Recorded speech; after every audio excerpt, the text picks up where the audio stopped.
আমাদের ঈদ কাটে হচ্ছে ঘুমিয়ে ঘুমিয়ে। গ্রামের ঈদটা হলো একদম সিম্পল।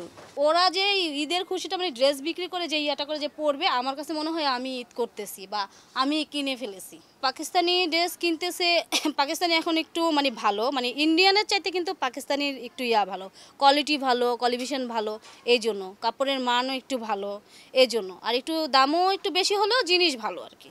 ব্যবসায়ীদের ঈদের সবচেয়ে আকর্ষণ একটু যদি আমি মনে করি আমার দিক থেকে যে সেল ভালো হয়, কাস্টমার আসে, ঠিক আছে। আমাদের ঈদ কাটে হচ্ছে ঘুমিয়ে ঘুমিয়ে। মনে করেন আমরা তো সারাক্ষণই মানে এরকম একটা মানে এখান থেকে বাসায় যেতে যেতেই তো 1টা বেজে যায়, রাত 1টা বেজে যায়। তখন আমাদের দেখা যাচ্ছে ওই ঈদের দিনটা মনে করেন 3-4 দিন ওরকম মনে হয় যে ঘুমায় ঘুমায় কাটে, মানে আমরা বাসায় শুয়ে থাকা ছাড়া আর কোনো কাজ নেই।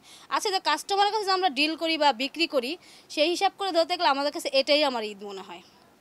আপনি তো এই প্রশ্নটাই করেছেন আমাদের ঈদ কীভাবে কাটে, তো আমার এটাই ভালো লাগে। ঈদ মানে খুশি, কিন্তু আমাদের খুশি আমরা যদি বেচা মানে বিক্রি করতে পারি। তো ওরা যে ঈদের খুশিটা মানে ড্রেস বিক্রি করে যে ইয়াটা করে যে পরবে, আমার কাছে মনে হয় আমি ঈদ করতেছি বা আমি কিনে ফেলেছি। বিক্রি করতে পারলে আমার কাছে ভালো লাগে আর কি। খুবই ভালো, বাট দাম অনেক বেশি। দাম বেশি থাকার কারণ কি? ওই ওরা বলছে ট্রানজিটের কারণে, ফ্লাইটের কারণে সমস্যা হচ্ছে। কালেকশন যেটা হ্যাঁ, খুবই ভালো, এবার অনেক ভালো। কোন ধরনের কালেকশন পাকিস্তানি কালেকশন অনেক বেশি। বেশি কিছু পাকিস্তান কেন কিনছে এটার কারণ কি? ওদের ডিজাইন থেকে শুরু করে এভরিথিং এত ইনোভেটিভ, মানে ডিজাইনগুলার সব লাক্সারি লনের উপরে।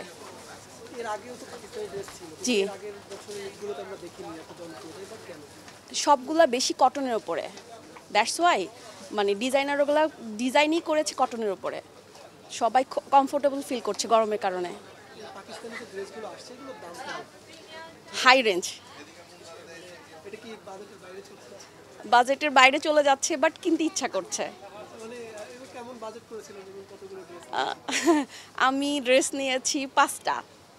আজকে এর আগে মানে রোজার আগে আমি 3টার মতো বানিয়ে ফেলেছি, আর আজকে নিলাম আরও 3টা। বাজেট আসলে না, ওটা আমি মানে আমার উপর ডিপেন্ড করে না, মানে আমি যেটা পছন্দ করি সেটা কেনার চেষ্টা করি। এটা তো অনেক বেশি, বাট 50K হবে। এখন তো আর বেশি কিছু বাকি নেই, মানে বাকি হলো অ্যাক্সেসরিজ বাকি আছে, এতটুকুই। বাট মেন মেন জিনিস কেনা হয়ে গেছে। শাশুড়ি, শ্বশুর, দেবর, দেবরের বউ, দেবরের বাচ্চা, আবার আমার হাজবেন্ড, আমাদের যত রিলেটিভ সবার জন্য। সবারটা আগে, আমারটা, আমার শাশুড়িরটা, আমার দেবরের বোরটা, ইভেন আমার বোনকেও আমি কানাডাতে পাঠিয়েছি। বাংলাদেশ থেকে কিনে হ্যাঁ, মানে ওর একটা মানে আমি ওকে পাঠিয়েছি, ওর একটা ভালো লাগা কাজ করবে। গ্রামের ঈদটা হলো একদম সিম্পল, খুবই সিম্পল। বাট শহরের ঈদটা অনেক জাঁকজমকপূর্ণ, অনেক মজার, সবাই বাসায় আসে, মানে খুবই মজার একটা ব্যাপার। সবচেয়ে বেশি ভাল লাগে হলো সবার সাথে ঈদ করা, পরিবার, পরিবারের সাথে, বন্ধু বান্ধবের সাথে, মেইনলি হলো পরিবার। ঈদ মানে সবার মাধ্যমে আনন্দ ছড়িয়ে দেওয়া। জি জি জি, বেশি ভালো লাগে? সালামি দেওয়া খুবই ভাল লাগে। সবার জন্য ইনভেলাপ তৈরি করে সেটাতে ঈদই দেওয়া খুবই ভাল লাগে।